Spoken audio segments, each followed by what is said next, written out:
జీవితం ఆగిపోతుందని జీవించడాన్ని ఆపితే ఎలా వ్యాస్?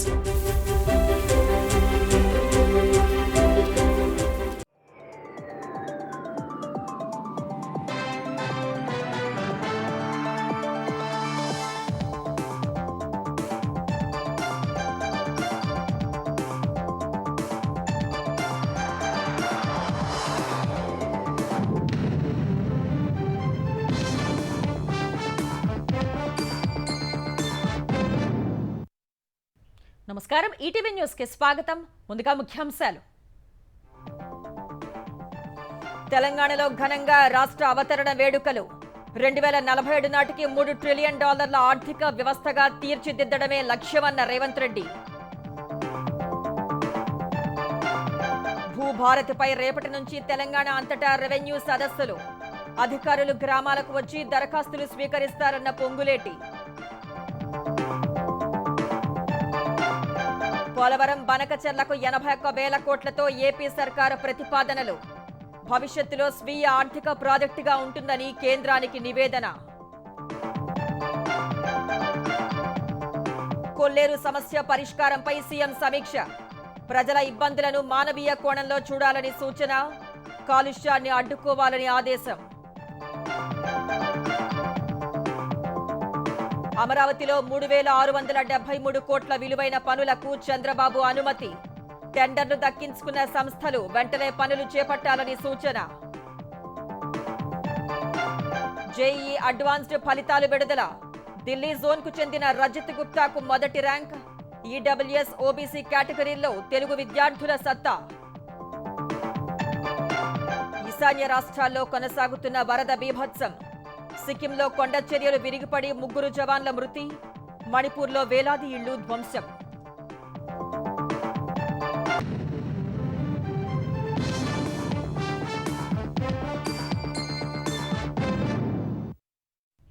తెలంగాణను ప్రపంచంలోనే అగ్రగామి రాష్ట్రంగా తీర్చిదిద్దే సంకల్పంతో ప్రజా ప్రభుత్వం ముందుకు వెళ్తోందని ముఖ్యమంత్రి రేవంత్ రెడ్డి ఉద్ఘాటించారు. వచ్చే 10 ఏళ్లలో తెలంగాణను $1 ట్రిలియన్ ఎకానమీగా తీర్చిదిద్ది 2047 నాటికి $3 ట్రిలియన్ ఆర్థిక వ్యవస్థగా మార్చే లక్ష్యంతో పనిచేస్తున్నట్లు తెలిపారు. రాష్ట్ర సమగ్రాభివృద్ధి లక్ష్యంగా తెలంగాణ రైజింగ్ 2047 పాలసీ డాక్యుమెంట్ తయారు చేస్తున్నట్లు ఆవిర్భావ దినోత్సవంలో పేర్కొన్నారు. స్వయం సహాయక సంఘాల మహిళా సభ్యులకు క్యూఆర్ కోడ్తో ప్రత్యేక హెల్త్ కార్డులు అందజేయాలని నిర్ణయించినట్లు వెల్లడించారు. తెలంగాణ ఆవిర్భావ వేడుకలు ప్రభుత్వం ఆధ్వర్యంలో అట్టహాసంగా జరిగాయి. ఉదయం గన్ పార్క్ వద్ద అమరవీరులకు నివాళులర్పించిన సీఎం రేవంత్ రెడ్డి సికింద్రాబాద్లోని పరేడ్ గ్రౌండ్లో రాష్ట్రావతరణ వేడుకలకు హాజరయ్యారు. జాతీయ జెండాను ఆవిష్కరించి సాయుధ దళాల గౌరవ వందనం స్వీకరించారు. పోరాడి సాధించుకున్న తెలంగాణలో 10 ఏళ్లు గడిచినా ప్రజల ఆకాంక్షలు నెరవేరలేదన్న సీఎం ఆర్థిక వ్యవస్థ అస్తవ్యస్తమై వ్యవస్థలన్నీ నిర్వీర్యమైనప్పటికీ ప్రజల ఆకాంక్షల ఎజెండాగా పునర్నిర్మాణం దిశలో ముందుకు కదిలామన్నారు. 1 కోటి మంది ఆడబిడ్డల్ని కోటీశ్వరుల్ని చేయాలనే సంకల్పంతో మహిళల ఆర్థిక స్వావలంబనకు ఇందిరా మహిళా శక్తి మిషన్ పాలసీని ఆవిష్కరించినట్లు పేర్కొన్నారు. తెలంగాణ పునర్నిర్మాణ దశగా ప్రయత్నిస్తూ ముందుకు వెళ్తున్నాం. తెలంగాణ సమాజానికి పునాదులు మహిళలే. అందుకే 1 కోటి మంది ఆడబిడ్డలను కోటీశ్వరులుగా చేయాలనే ఉక్కు సంకల్పంతో ప్రజా ప్రభుత్వం ముందుకు వెళ్తున్నది. మహిళా స్వయం సహాయక సంఘాలతో సోలార్ విద్యుత్ ఉత్పత్తి ప్లాంట్లను ఏర్పాటు చేయించాం. ఆర్టీసీ బస్సుల్లో మహిళలకు ఉచిత బస్సు ప్రయాణం సౌకర్యం కల్పించడమే కాదు, ఆ బస్సులకు వారిని యజమానులను చేశాం. రాష్ట్రంలో స్వయం సహాయక సంఘాల మహిళా సభ్యులకు క్యూఆర్ కోడ్తో కూడిన ప్రత్యేక కార్డులు అందజేయాలని నిర్ణయించాం. వారికి ప్రతి సంవత్సరం ఉచిత వైద్య పరీక్షలు నిర్వహించి హెల్త్ ప్రొఫైల్ వివరాలతో పాటు పూర్తి వివరాలను ఆ కార్డులో పొందుపరుస్తాం. భూ వివాదాలు లేని తెలంగాణ లక్ష్యంగా భూభారతి చట్టాన్ని తెచ్చామన్న సీఎం రుణమాఫీ, రైతు భరోసా, సన్నవడ్లకు బోనస్ ఇస్తూ రైతులకు అండగా ఉంటున్నట్లు తెలిపారు. సన్నబియ్యం సంక్షేమ పథకాలన్నింటికీ ట్రెండ్ సెట్టర్ లాంటిదని పేర్కొన్నారు. అంతర్జాతీయ ప్రమాణాలతో ఫ్యూచర్ సిటీని అభివృద్ధి చేస్తామని వివరించారు. న్యూయార్క్, టోక్యో లాంటి నగరాలతో పోటీ పడే విధంగా భారత్ ఫ్యూచర్ సిటీని మనం ఈరోజు ఎయిర్పోర్ట్ కు దగ్గరలో ప్రారంభించుకుంటున్నాం. హైదరాబాద్ లో నిర్మించబోయే భారత్ ఫ్యూచర్ సిటీ ప్రపంచ పెట్టుబడులకు ఒక కేంద్రంగా మారబోతుందని తెలియజేయడానికి నేను సంతోషపడుతున్నాను. తొందరలోనే వరంగల్ నగరంలో ఆదిలాబాద్ పట్టణ ప్రాంతంలో నూతన ఎయిర్పోర్ట్లు ఏర్పాటు చేసుకోబోతున్నాం. 360 కిలోమీటర్ల పొడవున హైదరాబాద్ నగరాన్ని చుట్టుముట్టే విధంగా రీజనల్ రింగ్ రోడ్డును మనము నిర్మించుకోబోతున్నామని తెలియజేయడానికి నేను సంతోషపడుతున్నాను. ఔటర్ రింగ్ రోడ్డు నుంచి రీజనల్ రింగ్ రోడ్డు వరకు రేడియల్ రోడ్లను వేసుకోవడం ద్వారా మన నగరాన్ని ప్రపంచ దేశాలతో పోటీ పడే విధంగా తీర్చిదిద్దాలని తెలంగాణ ప్రజా ప్రభుత్వం ఉక్కు సంకల్పంతో ముందుకు వెళ్తున్నది. ప్రపంచంతో పోటీ పడేలా తెలంగాణ రైజింగ్ 2047 పాలసీ డాక్యుమెంట్ రూపొందించినట్లు చెప్పిన రేవంత్ రెడ్డి వచ్చే 10 ఏళ్లలో తెలంగాణను 1 ట్రిలియన్ ఎకానమీగా తీర్చిదిద్దాలని నిర్ణయించినట్లు తెలిపారు. రాబోయే 10 సంవత్సరాలలో తెలంగాణ రాష్ట్రం యొక్క ఆదాయాన్ని $1 ట్రిలియన్ ఎకానమీగా మార్చి 2047 నాటికి దేశం $30 ట్రిలియన్ ఎకానమీకి చేరాలంటే తెలంగాణ రాష్ట్రం $3 ట్రిలియన్ ఎకానమీగా మారాలి అని ఈ రోజు లక్ష్యం పెట్టుకొని ముందుకు వెళ్తున్నాం. దేశ జనాభాలో 2.5% ఉన్నాం, కానీ జీడిపిలో 5% మనం అందిస్తున్నాం. 2047 నాటికి 10% జీడిపిని అందించే విధంగా తెలంగాణ రాష్ట్రాన్ని తీర్చిదిద్దాలంటే industrial policy, infrastructure policy, investment policies అన్నిటిని కూడా తీసుకొచ్చి దేశంలోనే అగ్రగామిగా రాష్ట్రాన్ని తీర్చిదిద్దాలని మేము ప్రయత్నం చేస్తున్నాం. తెలంగాణ ఉద్యమంలో కీలక పాత్ర పోషించిన 9 మంది కవులు, కళాకారులు, సాహితీవేత్తలకు ఒక్కొక్కరికి కోటి చొప్పున సీఎం నగదు పురస్కారం అందించారు. సాహితీవేత్త నలిమెల భాస్కర్ కు కాళోజీ పురస్కారాన్ని అందజేశారు. పోలీసులకు ఉత్తమ సేవా పతకాలు ప్రదానం చేశారు. తెలంగాణ వ్యాప్తంగా రాష్ట్ర ఆవిర్భావ వేడుకలు ఘనంగా జరిగాయి. రాజ్భవన్లో గవర్నర్ జిష్ణుదేవ్ వర్మ జాతీయ జెండా ఆవిష్కరించారు. సంస్కృతి సంప్రదాయాలను కాపాడుకుంటూనే రాష్ట్రం అభివృద్ధి పథంలో దూసుకుపోతోందని గవర్నర్ తెలిపారు. గాంధీ భవన్లో పీసీసీ అధ్యక్షుడు మహేష్ కుమార్ గౌడ్ ఆధ్వర్యంలో రాష్ట్ర అవతరణ వేడుకలు నిర్వహించారు. తెలంగాణ రైజింగ్ నినాదంతో రాష్ట్రాన్ని దేశంలోనే అగ్రగామిగా నిలిపేందుకు ప్రభుత్వం అహర్నిశలు కృషి చేస్తోందని తెలిపారు. బీజేపీ కార్యాలయంలో కేంద్ర మంత్రి కిషన్ రెడ్డి జెండా ఆవిష్కరించి అమరులకు నివాళులర్పించారు. తెలంగాణ ఉద్యమంలో బీజేపీ కీలక పాత్ర పోషించిందన్న ఆయన రాష్ట్రంలో 11 ఏళ్లుగా దోపిడీ ప్రభుత్వాలు రాజ్యమేలుతున్నాయని ఆక్షేపించారు. తెలంగాణ భవన్లో మాజీ మంత్రి హరీష్ రావు, మాజీ స్పీకర్ మధుసూదనాచారి జాతీయ పతాకాన్ని ఆవిష్కరించారు. రాష్ట్ర అవతరణ దినోత్సవం నాడు కూడా సీఎం రేవంత్ రెడ్డి అబద్దాలతో ప్రజల్ని మోసం చేశారని హరీష్ రావు మండిపడ్డారు. తెలంగాణ జాగృతి కార్యాలయంలో ఎమ్మెల్సీ కవిత జాతీయ జెండా ఎగరవేశారు. గన్ పార్క్ వద్ద సిపిఐ నేత నారాయణ సహా ఎమ్మెల్సీ కోదండరాం అమరవీరులకు నివాళులర్పించారు. తెలంగాణ అవతరణ దినోత్సవం సందర్భంగా ప్రధాని నరేంద్ర మోదీ సహా పలువురు కేంద్ర మంత్రులు, ఇతర ప్రముఖులు శుభాకాంక్షలు తెలిపారు. జాతీయ పురోగతికి తెలంగాణ అవిరళమైన కృషి చేస్తోందన్న ప్రధాని గత దశాబ్దంలో రాష్ట్ర ప్రజల జీవన సౌలభ్యాన్ని పెంచడానికి ఎన్డీఏ ప్రభుత్వం అనేక చర్యలు చేపట్టిందని ఎక్స్లో తెలిపారు. రాష్ట్రాలుగా వేరైనా తెలుగు ప్రజలు, తెలుగు జాతి ఒక్కటేనని ముఖ్యమంత్రి చంద్రబాబు పేర్కొన్నారు. తెలుగువారు ఎక్కడున్నా సమున్నతంగా ఎదగాలి అన్నదే తన ఆలోచన, ఆకాంక్ష అని తెలిపారు. తెలంగాణలోని ప్రతి కుటుంబం సుఖ సంతోషాలతో జీవించాలని, అభివృద్ధి పథంలో సాగాలని కోరుకుంటున్నట్లు వివరించారు. తెలుగు రాష్ట్రాలు అభివృద్ధిలో పోటీ పడుతూ వికసిత్ భారత్ 2047 నాటికి అగ్రస్థానానికి చేరుకోవాలని ఆకాంక్షించారు. విద్యార్థులు, యువత బలిదానాలతో ఏర్పడిన తెలంగాణ సంక్షేమం, అభివృద్ధి పథంలో దూసుకువెళ్లాలని ఉప ముఖ్యమంత్రి పవన్ కళ్యాణ్ ఆకాంక్షించారు. తెలుగు జాతి కలిసి ఎదగాలి, దేశాన్ని ముందుకు తీసుకువెళ్లాలని కేంద్ర మంత్రి రామ్మోహన్ నాయుడు పిలుపునిచ్చారు. విమానయాన శాఖ మంత్రిగా తెలంగాణలో విమాన సౌకర్యాలు అభివృద్ధి చేసేందుకు తన వంతు కృషి చేస్తానన్నారు. ప్రజల వద్దకే రెవెన్యూ నినాదంతో రేపటి నుంచి ఈ నెల 20 వరకు భూభారతి చట్టంపై అన్ని మండలాల్లో రెవెన్యూ సదస్సులు నిర్వహిస్తున్నట్లు తెలంగాణ రెవెన్యూ మంత్రి పొంగులేటి శ్రీనివాస్ రెడ్డి చెప్పారు. తహసీల్దార్తో కూడిన బృందం అన్ని రెవెన్యూ గ్రామాలకు వెళ్లి భూ సమస్యలపై దరఖాస్తులు స్వీకరించి పరిష్కరిస్తుందన్నారు. ఈ మేరకు రెవెన్యూ సదస్సులపై అధికారులతో మంత్రి సమీక్ష చేశారు. మొదట 4 పైలట్ మండలాల్లో నిర్వహించిన సదస్సుల్లో 13,000కు పైగా దరఖాస్తులు, రెండో విడత 28 మండలాల్లో నిర్వహించిన సదస్సుల్లో 42,000 దరఖాస్తులు వచ్చినట్టు తెలిపారు. ఆ దరఖాస్తులను ఎప్పటికప్పుడు ఆన్లైన్లో నమోదు చేసి ఇప్పటి వరకు 60% భూ సమస్యలు పరిష్కరించామని వెల్లడించారు. అందులో అత్యధికంగా సాదా బైనామాలకు చెందిన దరఖాస్తులు ఉన్నట్లు వివరించారు. పోలవరం బనకచర్ల ప్రాజెక్టుపై కేంద్ర ఆర్థిక శాఖకు ఆంధ్రప్రదేశ్ అధికారులు పూర్తి వివరాలు అందించారు. ప్రాజెక్టుపై కేంద్ర ఆర్థిక శాఖ కార్యదర్శికి ఏపీ ఆర్థిక, నీటిపారుదల శాఖల అధికారులు 2 గంటల పాటు ప్రజెంటేషన్ ఇచ్చారు. రైతులు, ప్రజలకు కలిగే లబ్ధిని వివరించారు. భవిష్యత్తులో స్వీయ ఆర్థిక ప్రాజెక్టుగా ఉంటుందని పేర్కొన్నారు. తెలంగాణ అభ్యంతరాలపైన ప్రజెంటేషన్లో సమాధానం ఇచ్చారు. 81,000 కోట్ల అంచనాతో ప్రాజెక్టును ప్రతిపాదించిన ప్రభుత్వం ప్రాజెక్టుతో ప్రయోజనాలు, నీటి పంపిణీ, భూసేకరణకు సంబంధించిన వివరాలను కేంద్రానికి అందించింది. ప్రాజెక్టు గురించి గత నెలలో ప్రధాని, ఆర్థిక మంత్రికి సీఎం చంద్రబాబు వివరించారు. వృధా నీటిని వాడుకునే అవకాశం ఉందని సీఎం తెలిపారు. ఈ ప్రాజెక్టు వల్ల తెలంగాణకు లాభమేనని చెప్పారు. తెలంగాణ నీటిని తాము తీసుకోవడం లేదని చంద్రబాబు స్పష్టం చేశారు. పోలవరం బనకచెర్ల ప్రాజెక్టును సుప్రీంకోర్టుకు వెళ్లైనా అడ్డుకుంటామని బీఆర్ఎస్ నేత హరీష్ రావు ప్రకటించారు. పోలవరం బనకచెర్లకు సహకారం అందిస్తున్న బీజేపీతో పొత్తు ఎందుకు పెట్టుకుంటామని ఆయన ప్రశ్నించారు. ఈ అంశంపై తెలంగాణ బీజేపీ నేతలు ఎందుకు మౌనంగా ఉన్నారని ప్రశ్నించారు. చంద్రబాబు కృష్ణా జలాలు తీసుకువెళ్తుంటే రేవంత్ రెడ్డి ఆయనకు దాసోహం అయ్యారని ఆరోపించారు. తెలంగాణ ప్రయోజనాలు కాపాడేందుకు జలాల అంశంపై అసెంబ్లీ సమావేశాలు నిర్వహించి అఖిల పక్షాన్ని ఢిల్లీకి తీసుకువెళ్లాలని హరీష్ రావు డిమాండ్ చేశారు.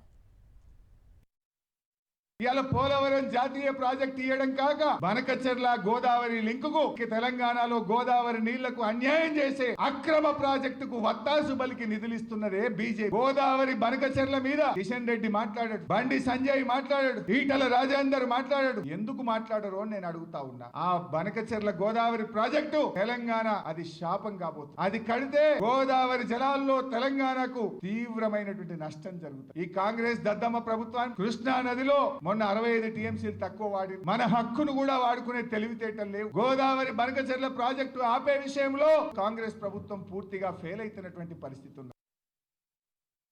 ఆంధ్రప్రదేశ్లో ఈ నెల 5న కోటి మొక్కలు నాటే కార్యక్రమం చేపట్టాలని సీఎం చంద్రబాబు సూచించారు. కలెక్టర్లు, మంత్రులు, ప్రజాప్రతినిధులందరూ భాగస్వాములు కావాలని స్పష్టం చేశారు. విద్యా సంస్థలు, ప్రభుత్వ కార్యాలయాలు, బస్ స్టేషన్లు, రహదారులకు ఇరువైపులా ట్రీ గార్డులతో ప్లాంటేషన్ చేయాలని తెలిపారు. కొల్లేరుపై కోర్టు తీర్పులు, నిబంధనలు, కేంద్ర సంస్థల ఆదేశాలు, స్థానిక పరిస్థితులు, పర్యావరణ, కాంటూర్ అంశాలపై సీఎం సచివాలయంలో సమీక్ష నిర్వహించారు.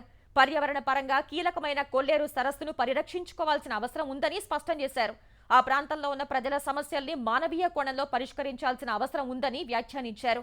కొల్లేరు కాలుష్య కాసారం కాకుండా చూడటం సహా కొల్లేరులోకి వెళ్తున్న డ్రైన్ వాటర్ కు ట్రీట్మెంట్ జరగాలని తెలిపారు. కొల్లేరు నుంచి నీటిని సముద్రంలోకి తీసుకువెళ్లే ఉప్పుటేరు ఆక్రమణలను తొలగించాలన్నారు. కొల్లేరు పరిధిలో 20,000 ఎకరాల జిరాయితీ, డీ పట్టా భూములు ఉన్నాయని, కాంటూరు సమస్య ఉన్నందున ముందుగా వీరికి న్యాయం జరిగేలా చూడాలన్నారు. ఈ మేరకు రాష్ట్ర ప్రభుత్వ ప్రతిపాదనలను సెంట్రల్ ఎంపవర్డ్ కమిటీ సుప్రీంకోర్టు ముందు ఉంచి వారిని ఒప్పించాలని తెలిపారు. పక్షులు, పర్యావరణంతో పాటు ప్రజలకు కూడా న్యాయం జరిగేలా కార్యాచరణ ప్రారంభించాలని సూచించారు. రాజధాని అమరావతిలో పరిపాలనా భవనాల నిర్మాణానికి సంబంధించి 3,673 కోట్ల విలువైన పనులకు ముఖ్యమంత్రి చంద్రబాబు అనుమతులు మంజూరు చేశారు. 882 కోట్లతో పరిపాలనా భవనం నిర్మాణ టెండర్ను ఎన్సీసీ సంస్థ దక్కించుకుంది. 1,467 కోట్లతో టవర్ 1, టవర్ 2 నిర్మాణ టెండర్లను షాపోర్జీ పల్లోంజీ సంస్థ దక్కించుకుంది. 1,393 కోట్లతో టవర్ 3, టవర్ 4 నిర్మాణ టెండర్లను ఎల్ఎన్టీ కైవసం చేసుకుంది. టెండర్లు దక్కించుకున్న సంస్థలు వెంటనే పనులు ప్రారంభించాలని సిఆర్డీఏ అథారిటీ సమావేశంలో సీఎం ఆదేశించారు. భవనాల నిర్మాణానికి న్యాయపరమైన సమస్యలు తలెత్తకుండా టెండర్ల ప్రక్రియ పూర్తి చేశామని సమావేశం తర్వాత మంత్రి నారాయణ వివరించారు. జిఐడి టవర్, తర్వాత హెచ్ఓడి ఆఫీసెస్ టవర్స్ 1, 2, 3, 4 వీటికి సంబంధించి టెండర్లు పూర్తయినాయి. ఎటువంటి లీగల్ లిటిగేషన్ లేకుండా ఆ సమస్యలన్నీ సాల్వ్ చేసి టెండర్లు పిలిచి L1 వచ్చిన వాటిని ఇవ్వటం జరిగింది. ఫ్యూచర్లో మనకున్న ఎయిర్పోర్ట్ సరిపోదు, ఇక్కడికి ఇన్వెస్టర్స్ రావాలంటే ఖచ్చితంగా 5,000 ఎకరాలతో ఒక మంచి ఎయిర్పోర్ట్ నిర్మించాలని ఆదేశించారు. స్మార్ట్ ఇండస్ట్రీస్కి ఒక 2,500 ఎకరాలు, అదేవిధంగా ఒక ఇంటర్నేషనల్ స్పోర్ట్స్ సిటీ నిర్మిస్తే సర్వీస్ సెక్టర్ కూడా పెరుగుతుంది. దానివల్ల ఎంతో మందికి ఎంప్లాయ్మెంట్ వస్తుందనే ఉద్దేశంతో ఈ 3 ప్రాజెక్టులు టేకప్ చేయమన్నారు. జేఈ అడ్వాన్స్డ్ ఫలితాల్లో ఐఐటి ఢిల్లీ జోన్ కు చెందిన రజత్ గుప్తా తొలి ర్యాంకు దక్కించుకున్నాడు. 360 మార్కులకు 332 సాధించి అగ్రస్థానంలో నిలిచాడు. సక్షం జిందాల్ రెండో ర్యాంక్ సాధించాడు. జేఈ అడ్వాన్స్డ్ ఫలితాలను ఉదయం 6 గంటలకు ఐఐటి కాన్పూర్ విడుదల చేసింది. మే 18న జరిగిన పరీక్షకు 1,80,422 మంది అభ్యర్థులు హాజరు కాగా వారిలో 54,378 మంది ఉత్తీర్ణులయ్యారు. దేవదత్త మాజీ మహిళా అభ్యర్థుల్లో అగ్రస్థానంలో నిలిచింది. కామన్ ర్యాంకింగ్ లో ఆమెకు 16వ ర్యాంకు దక్కింది. ఆమెకు 360 మార్కులకు గాను 312 మార్కులు వచ్చాయి. కేటగిరీల వారీగా విడుదల చేసిన ఫలితాల్లో ఐఐటి హైదరాబాద్ జోన్ విద్యార్థులు దేశవ్యాప్తంగా 2 టాప్ ర్యాంకులు సాధించారు. జనరల్ ఈడబ్ల్యూఎస్ కేటగిరీలో వంగల అజయ్ రెడ్డి, ఓబీసీ ఎన్సీఎల్ కేటగిరీలో జ్ఞాన రుత్విక్ సాయి మొదటి ర్యాంకర్గా నిలిచారు. ఆల్ ఇండియా ర్యాంకుల్లోనూ 9వ ర్యాంక్ సాధించిన అర్నబ్ సింగ్, 10వ ranker Vadlamudi Lokesh IIT Hyderabad zone విద్యార్థులే. అడ్వాన్స్డ్ ఫలితాలు వెలువడటంతో ఐఐటీలు, ఎన్ఐటీలు, ట్రిపుల్ ఐటీలో ప్రవేశాల కోసం ఈ నెల 3న సాయంత్రం 5 గంటల నుంచి joint seat allocation authority JoSAA 2025 counselling చేపడతారు.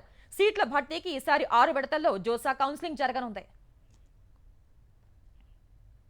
ఈ నెల 15న జరగాల్సిన నీట్ పీజీ పరీక్ష వాయిదా పడింది. ఈ మేరకు national board of examination NBE ప్రకటన విడుదల చేసింది. త్వరలోనే పరీక్ష తేదీ ప్రకటిస్తామని తెలిపింది. ఇటీవల నీట్ పీజీ పరీక్షను ఒకే షిఫ్ట్ లో నిర్వహించాలని సుప్రీంకోర్టు ఆదేశించగా మరిన్ని పరీక్షా కేంద్రాలు ఏర్పాటు చేసేందుకు ఈ నిర్ణయం తీసుకున్నట్లు ఎన్బీఈ వెల్లడించింది. తొలుత 2 షిఫ్టుల్లో పరీక్ష నిర్వహించాలని కేంద్ర విద్యాశాఖ నిర్ణయించింది. దీనిపై అభ్యంతరం తెలుపుతూ కొందరు విద్యార్థులు సుప్రీంకోర్టును ఆశ్రయించగా ఒకే షిఫ్ట్లో పరీక్ష నిర్వహించాలని ధర్మాసనం ఆదేశించింది. పూర్తి పారదర్శకతతో పరీక్ష నిర్వహించాలని సూచించింది. ప్రపంచ భాగస్వామ్యాలతో తెలంగాణ పురోగతిని ముందుకు తీసుకువెళ్తున్నామని సీఎం రేవంత్ రెడ్డి తెలిపారు. హైదరాబాద్ నుంచి జపాన్లోని కితాక్యూషు నగరానికి విమాన కనెక్టివిటీ కోసం ప్రయత్నం చేస్తున్నామన్నారు. హైదరాబాద్ లో ఓ హోటల్లో కితాక్యూషు సిటీ మేయర్ కజుహిసా టక్కేచి బృందంతో సీఎం సమావేశమయ్యారు. ఈ సందర్భంగా తెలంగాణ, కితాక్యూషు మధ్య పర్యావరణ పరిరక్షణకు పలు ఒప్పందాలు జరిగాయి. ఏప్రిల్లో జపాన్ ని సందర్శించినప్పుడు అక్కడి అభివృద్ధిని చూశామని, కిటాక్యూషు ఎకో టౌన్ మోడల్తో చాలా ప్రేరణ పొందినట్లు సీఎం వివరించారు. హైదరాబాద్ లో ఆ నమూనా అభివృద్ధి కోసం జపనీస్ కంపెనీలతో అవగాహన ఒప్పందాలు చేసుకుంటున్నట్లు చెప్పారు. సమ్మిళిత ఆర్థిక వ్యవస్థ, 0 ఉద్గారాలు, పట్టణ ఆవిష్కరణలో సహకారానికి ఈ ఒప్పందం పునాది కానుందని తెలిపారు. మూసీ అభివృద్ధి పునరుజ్జీవన ప్రాజెక్టుపై దృష్టి సారించామన్న సీఎం యువతకు నైపుణ్యం కల్పించడం తమ ప్రాధాన్యతల్లో ఒకటని చెప్పారు. తెలంగాణ విద్యార్థులు జపనీస్ నేర్చుకుని అక్కడి అవకాశాలను అన్వేషించాలనుకుంటున్నారని తెలిపారు. కిటాక్యూషు నగర అభివృద్ధి తెలంగాణ రైజింగ్ కు సరిపోయేలా ఉందని చెప్పారు. కాళేశ్వరం ఆనకట్టలపై విచారణ జరుపుతున్న జస్టిస్ పీసీ ఘోష్ కమిషన్ ఎదుట మాజీ ముఖ్యమంత్రి కేసీఆర్ హాజరయ్యే తేదీలో మార్పు జరిగింది. కేసీఆర్ విజ్ఞప్తి మేరకు హాజరయ్యే తేదీ ఈ నెల 5 నుంచి 11కు మారింది. మేడిగడ్డ, అన్నారం, సుండిళ్ల ఆనకట్టలకు సంబంధించిన అంశాలపై విచారణ చేస్తున్న కమిషన్ ఇటీవల మాజీ ముఖ్యమంత్రి కేసీఆర్ తో పాటు మాజీ మంత్రులు ఈటెల రాజేందర్, హరీష్ రావులకు నోటీసులు ఇచ్చింది. 5వ తేదీన కేసీఆర్, 6న ఈటెల రాజేందర్, 9న హరీష్ రావు కమిషన్ ముందు హాజరు కావాల్సి ఉంది. అయితే వివిధ కారణాల రీత్యా కమిషన్ ముందు హాజరయ్యేందుకు మరో తేదీని కేసీఆర్ కోరినట్లు తెలిసిందే. అందుకు అనుగుణంగా ఈ నెల 11న విచారణకు హాజరయ్యేందుకు justice PC Ghosh commission KCR కు అనుమతినిచ్చినట్లు సమాచారం. ఈటెల రాజేందర్, హరీష్ రావు యథావిధిగా ఈ నెల 6, 9వ తేదీల్లో కమిషన్ ముందు హాజరు కానున్నారు. మాజీ సీఎం జగన్ తనపై చేసిన ఆరోపణలు నిరూపిస్తే మంత్రి పదవికి రాజీనామా చేస్తానని, అవి తప్పని తేలితే రాష్ట్ర యువతకు క్షమాపణ చెప్పాలని మంత్రి నారా లోకేష్ సవాల్ విసిరారు. ఆరోపణలు చేయడం, పారిపోవడం జగన్ కు కొత్తేమీ కాదని మండిపడ్డారు. జగన్ వ్యాఖ్యలు ఫేక్ అంటూ జీవో ఫ్యాక్ట్ అంటూ లోకేష్ ఎక్స్ వేదిక వీడియో విడుదల చేశారు. ఒడిశా కంపెనీకి విశాఖలో ఎకరం రూపాయికే భూములు కట్టబెట్టారన్న జగన్ ఆరోపణలను తప్పుపట్టారు. ఒడిశా కంపెనీకి విశాఖలో ఐటీ పార్క్ హిల్ 3లో ఎకరం ₹1 కోటి చొప్పున 3.5 ఎకరాలు కేటాయించామని స్పష్టం చేశారు. కాపులుప్పాడలో ఎకరం 50 లక్షల చొప్పున 56.36 ఎకరాలు కేటాయించామన్నారు. బురద చల్లి ప్యాలెస్ లో దాక్కోవడం కాకుండా చేసిన ఆరోపణలు నిరూపించాలన్నారు. రాష్ట్రానికి కంపెనీలు రావటం, యువతకు ఉద్యోగ అవకాశాలు రావటం చూసి జగన్ తట్టుకోలేకపోతున్నారని విమర్శించారు. ఈనో వాడితే కాస్త రిలీఫ్ వస్తుందని లోకేష్ ఎద్దేవా చేశారు.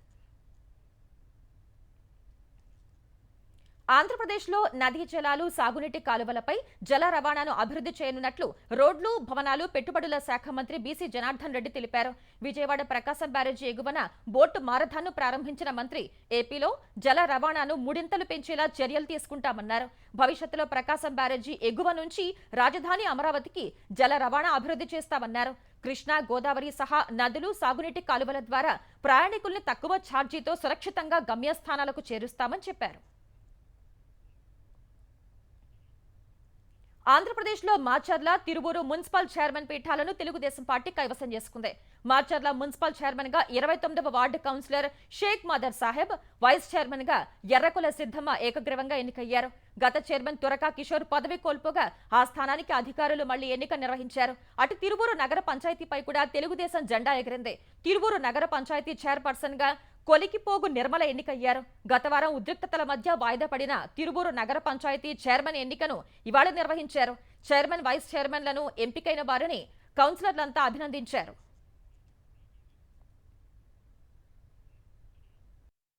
ఈశాన్య రాష్ట్రాల్లో వరద ఉధృతి కొనసాగుతోంది. భారీ వర్షాలకు వరద పోటెత్తగా అసోం, మణిపూర్, సిక్కిం రాష్ట్రాలు జల దిగ్బంధంలోనే ఉన్నాయి.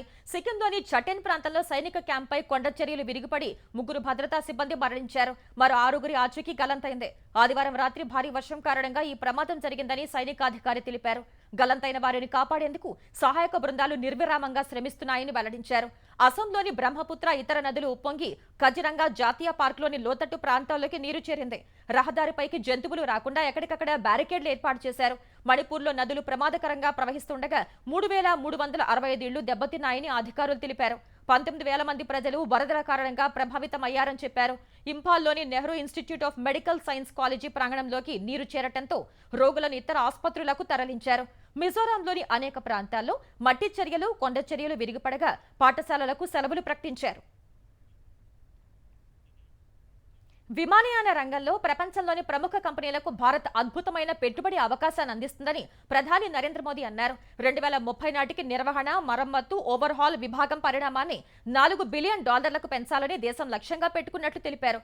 ఢిల్లీలో అంతర్జాతీయ వాయు రవాణా సంఘం IATA వార్షిక సర్వసభ్య సమావేశంలో ప్రధాని పాల్గొన్నారు. భారత్ను ప్రపంచ తయారీ కేంద్రంగా మార్చడానికి అన్ని ప్రయత్నాలు జరుగుతున్నాయని చెప్పారు. భారత్లో 2014 ముందు 74గా ఉన్న ఆపరేషనల్ ఎయిర్పోర్ట్ల సంఖ్య ప్రస్తుతం 162కు పెరిగినట్లు తెలిపారు. నేడు ప్రపంచంలోనే 3వ అతిపెద్ద దేశీయ విమానయాన మార్కెట్గా భారత్ ఉందని పేర్కొన్నారు. పాకిస్తాన్తో ఉద్రిక్త పరిస్థితులు, సాంప్రదాయేతర బెదిరింపుల నేపథ్యంలో త్రివిధ దళాలు ముంబైలో ఉమ్మడిగా భద్రతా విన్యాసాలు నిర్వహించాయని రక్షణ శాఖ తెలిపింది. గత నెల 30-31న ఆర్మీ శిక్షణా కేంద్రం, Colaba, Bombay stock exchange, forts 1 శిక్షణా కేంద్రం ప్రాంతాల్లో భద్రతా దళాలు విన్యాసాలు నిర్వహించాయని వెల్లడించింది. సైన్యం, నౌకాదళం, వాయుసేన, తీర రక్షక దళం, ముంబై పోలీసులు, ఫోర్ట్స్ 1 సిబ్బంది సమన్వయంతో విన్యాసాలు జరిగాయని పేర్కొంది. భద్రతా సంస్థల మధ్య సమన్వయం, యుద్ధ సన్నద్ధతను పర్యవేక్షించడమే విన్యాసాల ప్రధాన లక్ష్యమని వివరించింది. అత్యవసర సమయాల్లో ప్రజల్ని ఎలా రక్షించాలి అనే అంశంతో పాటు సమయానుకూలంగా ఎలా నిర్ణయాలు తీసుకోవాలో భద్రతా దళాలకు వివరించామని తెలిపింది. రష్యా వైమానిక స్థావరాలపై చేసిన డ్రోన్ల దాడుల్ని ఉక్రెయిన్ అధ్యక్షుడు జెలెన్స్కీ సమర్థించుకున్నారు. రష్యాలో సైనిక లక్ష్యాలపై అద్భుతమైన ఆపరేషన్ చేపట్టామన్న ఆయన తద్వారా రష్యాకు భారీ నష్టం కలిగిందన్నారు. రష్యా వైమానిక స్థావరాలపై దాడికి 117 డ్రోన్లు ఉపయోగించినట్లు పేర్కొన్నారు. రష్యాలో ఫెడరల్ సెక్యూరిటీ కార్యాలయం పక్కనే తాము డ్రోన్ల దాడికి ఉపయోగించిన కార్యాలయం ఉందని జెలెన్స్కీ తెలిపారు. రష్యా వైమానిక స్థావరాల్లో క్రూయిజ్ క్షిపణులు ఉపయోగించే వాహనాలు 34% దెబ్బతిన్నాయని తెలిపారు. కీవ్ బలగాలు 3 వేర్వేరు టైం జోన్లలో వేర్వేరు ప్రాంతాల్లో ఉండి దాడిని అమలు చేసినట్లు చెప్పారు. డ్రోన్ల దాడికి ముందే తమ సిబ్బంది అంతా రష్యా భూభాగం నుంచి వచ్చేశారని, వారంతా సురక్షితంగా ఉన్నారని తెలిపారు. ఇలాంటి కార్యాచరణను కొనసాగిస్తామని స్పష్టం చేశారు. రష్యా తమపై భారీ దాడికి ప్రణాళికలు రచించినట్లు నిఘా వర్గాలు చెప్పాయన్న ఆయన వాటిని ఎలా ఎదుర్కోవాలో తమకు తెలుసన్నారు. మరోవైపు ఇస్తాంబుల్లో జరిగిన రష్యా, ఉక్రెయిన్ 2వ విడత శాంతి చర్చలు అసంపూర్తిగా ముగిశాయి. షెడ్యూల్ కంటే 2 గంటల ఆలస్యంగా ప్రారంభమైన ఈ చర్చల్లో ఆదివారం తమ భూభాగాలపై ఉక్రెయిన్ డ్రోన్ల దాడిని ఖండిస్తూ రష్యా ఆగ్రహం వ్యక్తం చేసినట్లు తెలుస్తోంది. ఫలితంగా చర్చలు మొదలైన గంటకే ముగిశాయి. ఉక్రెయిన్ బృందానికి ఆ దేశ రక్షణ మంత్రి రుస్తెం ఉమరోవ్ నాయకత్వం వహించగా, రష్యా బృందానికి పుతిన్ కీలక అనుచరుడైన వ్లాదిమిర్ మెడిన్స్కీ నేతృత్వం వహిస్తున్నారు. తుర్కీ విదేశాంగ శాఖ మంత్రి హాకన్ ఫిదాన్, తుర్కీ నిఘా ఏజెన్సీ ప్రతినిధులు చర్చలకు మధ్యవర్తులుగా ఉన్నారు.